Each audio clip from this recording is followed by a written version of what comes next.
नमस्कार साथियों, आप सभी का बहुत बहुत स्वागत है हमारे YouTube चैनल में। दोस्तों, आज के इस वीडियो में हम लोग पढ़ने वाले हैं भाषा और व्याकरण यानी कि लैंग्वेज एंड ग्रामर। तो आज के इस वीडियो शुरू करने से पहले यदि अगर आप सभी हमारे चैनल पर नए हैं तो हमारे चैनल को सब्सक्राइब जरूर कर दीजिए, ताकि मैं जो भी वीडियो अपलोड करूं आप सभी के पास जल्द से जल्द पहुंच सके। देखिए, जीरो लेवल से आपको हाई लेवल तक इसमें हिंदी व्याकरण का आपका जो भी पार्ट्स होगा वो सभी को कराया जाएगा। ठीक है, तो आप सभी लोगों से एक निवेदन है कि आप सभी लोग वीडियो को अंत तक बने रहेंगे, ताकि किसी भी प्रकार से कोई भी समस्याएं आप सभी को न हो, क्योंकि अधूरा ज्ञान जो होता है वो जहर के समान होता है। ठीक है, तो चलिए हम लोग शुरुआत करते हैं भाषा और व्याकरण। सबसे पहले मैं आपको बता दूं कि यह किन विद्यार्थियों के लिए उपयोगी है। तो जो भी विद्यार्थी, यदि आप क्लास 8 में पढ़ते हो, क्लास 9 में पढ़ते हो, क्लास 10 में पढ़ते हो, 11th पढ़ रहे हो या 12th पढ़ रहे हो या आप BA कर रहे हो, उन सभी विद्यार्थियों के लिए यह इम्पोर्टेंट है। या आप किसी भी प्रकार के कॉम्पिटिटिव एग्जाम की तैयारी कर रहे हैं जिसमें आपसे हिंदी से संबंधित प्रश्न पूछा जाता है, तो आप इस वीडियो को देख सकते हैं और लाभ उठा सकते हैं, क्योंकि ये बिल्कुल जीरो से है और जीरो लेवल से लेकर के हाई लेवल तक इसमें बताया जाएगा आप सभी को। तो आप ये नहीं देखकर घबराएंगे कि अब भाषा भी हम पढ़ रहे हैं, व्याकरण ही पढ़े, ये चीज़ तो हमको पढ़ा हुआ है। ठीक है, तो देखिए, आप बिल्कुल बेसिक लेवल से आप सभी लोगों को यहाँ पर बताया जाएगा, तो आप वीडियो को अंत तक बने रहें। तो चलिए मैं शुरुआत करता हूँ।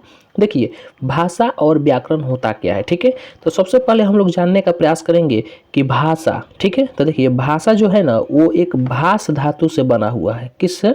भास धातु से मिलकर बना हुआ है, जिसका अर्थ होता है विचार प्रकट करना। ठीक है, ये संस्कृत का एक धातु है भास, जिसका अर्थ होता है विचार प्रकट करना। ठीक है, देखिए, तो भाषा होता क्या है। तो भाषा कह रहा है कि भाषा वह माध्यम है जिसके द्वारा हम अपने भावों व विचारों का आदान प्रदान बोलकर, लिखकर तथा पढ़कर करते हैं। बिल्कुल सही है जी। देखिए, भाषा वैसा माध्यम है जिसमें हमारे मन में कुछ विचार उत्पन्न होते हैं, कुछ थॉट्स उत्पन्न होते हैं, और उन थॉट को, उन विचार को हम क्या करते हैं, अपने भाव को एक दूसरे के समक्ष या तो हम बोलकर बताते हैं कि हाँ चलिए आज पटना, आज मान लीजिए कि हमको पटना जाने का विचार उत्पन्न हुआ, तो हम अगला से बोल देंगे चलो आज पटना घूमने चला जाए। ठीक है, या हम उसको बोलेंगे लिख करके देंगे कि आज पटना घूमने चला जाए। या अगर कोई व्यक्ति, अगर मान लीजिए कि किसी दूसरे को दिया, तो जो हम लिख करके दिए हैं तो दूसरा व्यक्ति उसको पढ़ करके समझ गया, भाषा हो गया। तो देखिए, भाषा के रूप, अब हम पढ़ते हैं कि भाषा के रूप क्या है।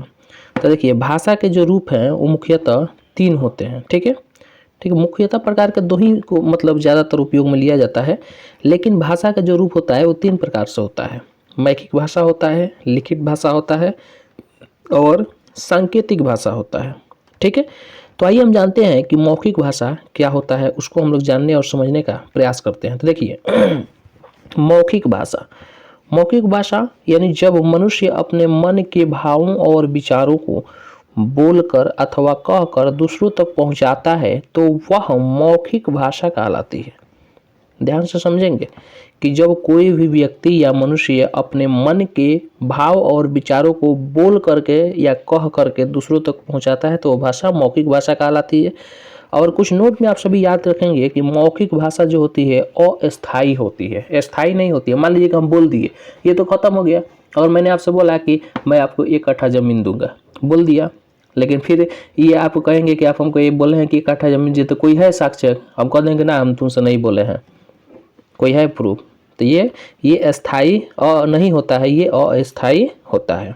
ठीक है, जैसे एक और एग्जाम्पल के तौर पर आप सभी देख सकते हैं कि मुख्यमंत्री ने भाषण दिया, उन्हें जो भी बातें लोगों को बतानी थी वे सब बोलकर बता दी। ठीक है, यानी हमारे जो नेता होते हैं, आते हैं भाषण में, बहुत सारे वादा करते हैं, बहुत सारा आप अपना क्या विचार रखते हैं कि हम ये करेंगे वो करेंगे, जीतेंगे, तो बहुत सारे वादाएं करते हैं कि नहीं करते हैं। लेकिन वो क्या उन सभी को पूरा करते हैं? अगर पूछा जाए तो हाँ बोल दिए, कोई लिखित रूप में थोड़ा दिए हैं कि हमको ये करना है, बात है कि नहीं है। तो ये जो मौखिक जो भाषा होती है वो अस्थायी होती है, समझने के लिए बताया जा रहा है। ठीक है, अगला है आपका लिखित भाषा। तो लिखित भाषा क्या होता है कि जब मनुष्य अपने मन के भावों और विचारों को लिख कर दूसरों तक पहुंचाता है तो वह लिखित भाषा कहलाती है। और लिखित भाषा जो होती है वो स्थायी होती है, जैसे अभय पुस्तक पढ़ रहा है। ठीक है, आगे आप सभी देख सकते हैं सांकेतिक भाषा। सांकेतिक भाषा किसे कहते हैं? तो जब हम अपने मन के भावों और विचारों को संकेतों के माध्यम से व्यक्त करते हैं तो वह सांकेतिक भाषा कहलाती है। यानी जब भी हम अपने मन के भावों और विचारों को संकेतों के माध्यम से व्यक्त करते हैं तो वह सांकेतिक भाषा कहलाती है। जैसे आप चौक चौराहे पर देखे होंगे, बहुत सारे स्टैचू बना होता है और संकेत के माध्यम से वो आपको बताता है कि यहाँ पर चुप रहना है, ज़्यादा शोरगुल नहीं करना है, ज़्यादा हल्ला नहीं करना है, कहाँ से आपको बाएं मुड़ना है, कहाँ दाएं मुड़ना है, वो संकेत के माध्यम से वो आपको बताता है। ठीक है, तो आपका क्या होता है? सांकेतिक भाषा होता है ना। कभी कभी सांकेतिक भाषा कहना कुछ और चाहता है, लोग समझ लेता है कुछ और, इसलिए इसका ज़्यादातर प्रयोग में नहीं लाया जाता है। ठीक है, तो मुख्यतः दो ही भाषा माना जाता है, जो आपका मौखिक भाषा होता है और लिखित भाषा होता है। आइए अब आगे हम लोग जानने का प्रयास करते हैं, जो हमारा अगला जो टॉपिक है कि भारतीय भाषाएं। देखिए, भारत में विभिन्न प्रकार की भाषाएं बोली जाती है, बहुत सारी भाषाएं हैं, ठीक है, बोली जाती है। देखिए यहाँ पर जो है ना कि भारत में अनेक भाषाएं बोली जाती है। इन भाषाओं में से 22 भाषाओं को संविधान में मान्यता प्राप्त है और ये भाषाएं जो है निम्नलिखित है। प्रश्न बनेगा कि संविधान में कितनी भाषाओं को सम्मिलित किया गया है? यही से आपका कॉम्पिटिटिव लेवल का एग्जाम में पूछा जाता है। जैसे हो गया कि हिंदी, संस्कृत, उर्दू, पंजाबी, उड़ीसा, गुजराती, कन्नड़, तमिल, मलयालम, मणिपुरी, कोंकणी, सिंधी, नेपाली, असमिया, कश्मीरी, मैथिली, संथली और बोडो। ठीक है, ये आपका क्या है? भारतीय भाषाएं हैं जो कि आपका संविधान में सम्मिलित किया गया है। ठीक है, यानी इनको मान्यता प्राप्त है, इन सारी भाषाओं को संविधान में मान्यता प्राप्त है। आइए हम आगे जानने का प्रयास करते हैं। आगे जो हमारा शब्द है वो है बोली। कि बोली किसे कहते हैं? तो देखिए, भाषा का एक विस्तृत क्षेत्र में बोली जाती है। भाषा एक विस्तृत क्षेत्र में बोली जाती है और बोली का एक अपना सीमित क्षेत्र होता है। ठीक है, बोली का कोई अपना लिखित रूप नहीं होता है, इसका कोई लिखित साहित्य भी नहीं होता। भारतवर्ष में लगभग 1652 बोलियां बोली जाती है। प्रश्न बनेगा कि भारतवर्ष में कितनी बोलियां बोली जाती है? तो भारत में जो है आपका 1652 बोली जाती है। ठीक है, आगे है कि मातृभाषा। मातृभाषा क्या होता है? तो देखिए, जब कोई बच्चा परिवार में जन्म लेता है तो अपने माता पिता और परिवार के दूसरे सदस्यों को आपस में जिस भाषा में बातें करते हैं सुनता है, स्वयं भी उसी भाषा का प्रयोग करने लगता है और इसी भाषा को उसकी मातृभाषा कहते हैं। ठीक है, यानी जैसे जो बिहार में जन्म लेता है, जन्मदाता होता है, तो अक्सर माता पिता को भोजपुरी में बात करते हुए देखता है, तो उसके लिए उसकी मातृभाषा भोजपुरी हो जाती है। ठीक है, इसी तरह कोई दूसरे राज्य में जहाँ पर कन्नड़ चल रही होगी तो अपने माता पिता को कन्नड़ बोलते हुए देख रहा होगा, तो उसकी मातृभाषा कन्नड़ हो गई होगी। और जो व्यक्ति तमिल क्षेत्र में है तो तमिल भाषा बोला है तो उसकी मातृभाषा तमिल हो जाएगी, है ना। तो देखिए, राष्ट्रभाषा आप किसे कहते हैं? ठीक है, तो जब कोई भाषा विकसित होते होते इस अवस्था को प्राप्त कर जाती है कि पूरा राष्ट्र दैनिक जीवन में उसका प्रयोग करने लगता है, तो ऐसी भाषा को राष्ट्रभाषा कहा जाता है।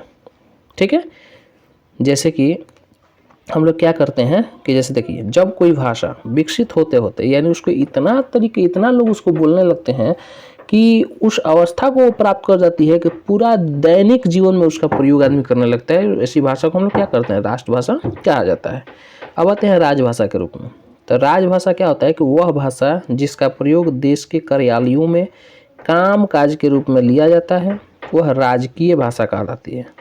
और भारत की राजकीय भाषा हिंदी है, ये बात आप सभी ध्यान में रखेंगे। भारत की राष्ट्रीय भाषा हिंदी नहीं है भाई, कोई राष्ट्रीय भाषा नहीं है भारत का, राजकीय भाषा जो है वो हिंदी है। ठीक है, राजकीय भाषा हिंदी है और संविधान में हिंदी को राजकीय भाषा के रूप में 14 सितंबर 1949 को स्वीकारा गया। ये बात आप सभी याद रखेंगे। प्रश्न बनेगा कि संविधान में हिंदी को राजकीय भाषा के रूप में कब सम्मिलित किया गया या स्वीकार किया गया? तो 14 सितंबर 1949 को। ठीक है, अब आइए आगे हम लोग जानने और पढ़ने का समझने का प्रयास करते हैं। लिपि। लिपि क्या होता है? ठीक है, तो देखिए, लिपि यानी कि भाषा को हम जिस लिपि में लिखते हैं उस विधि को लिपि कहते हैं। यानी किसी भी भाषा को हम लोग जिस तौर तरीके से लिखा जाता है, जिस लिपि में लिखा जाता है, उस विधि को लिपि कहा जाता है। ठीक है, संसार में विभिन्न भाषाएं विभिन्न विभिन्न लिपियों में लिखी जाती है और हर एक भाषा की अपनी लिपि होती है। जैसे कि हिंदी भाषा की लिपि जो है देवनागरी है, ठीक है, हिंदी भाषा की जो लिपि है वो देवनागरी है। इसके अलावा जो है वो संस्कृत, मराठी, नेपाली आदि भाषाएं भी देवनागरी लिपि में लिखी जाती है, ठीक है। तो आपसे प्रश्न पूछ सकता है कि संस्कृत किस लिपि में लिखी जाती है, मराठी किस लिपि में लिखी जाती है, नेपाली किस लिपि में लिखी जाती है, तो आप सभी बताएंगे कि ये देवनागरी लिपि में लिखी जाती है।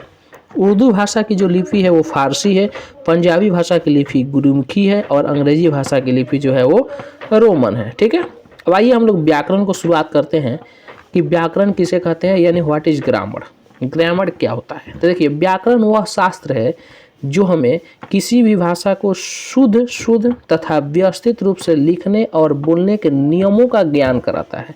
यानी कोई भी भाषा को हम लोग किस तरीके से लिखेंगे उसको हम लोग ज्ञान कराता है, कैसे उसको बोलना है शुद्ध तरीके से। बोलने के लिए तो आदमी बोल देता है किसी भी प्रकार से, लेकिन व्याकरण क्या है, एक तरीका बताता है कि आपको किस भाषा को किस तरीके से बोलना है और किस तरीके से लिखना है, उसके नियमों को ज्ञान कराता है और उसका पालन कराता है। देखिए, व्याकरण का जो अंग होता है, अब उसको हम लोग जानेंगे। तो व्याकरण के 4 अंग होते हैं। वर्ण विचार होता है, शब्द विचार होता है, रूप विचार होता है और वाक्य विचार होता है। तो आइए वर्ण विचार के बारे में हम लोग जानने का प्रयास करते हैं। तो देखिए, वर्ण विचार प्रत्येक शब्द की वर्णों से मिलकर बनता है, प्रत्येक शब्द की वर्णों से मिलकर बनता है वर्ण विचार होता है। यानी वर्ण विचार के अंतर्गत वर्ण के आकार, उच्चारण और उनके मेल से शब्द का निर्माण का अध्ययन किया जाता है, शब्द निर्माण के अध्ययन किया जाता है, ठीक है। यानी ये आपका वर्ण विचार होता है। अगला जो है आपका शब्द विचार। तो देखिए, प्रत्येक शब्द यानी प्रत्येक भाषा का शब्द भंडार की तत्वों से मिलकर बनता है, ठीक है। भाषा अपने ढंग से शब्दों का निर्माण करती है अथवा विभिन्न स्रोतों से शब्दों को अपनी आवश्यकता अनुसार ग्रहण करती है।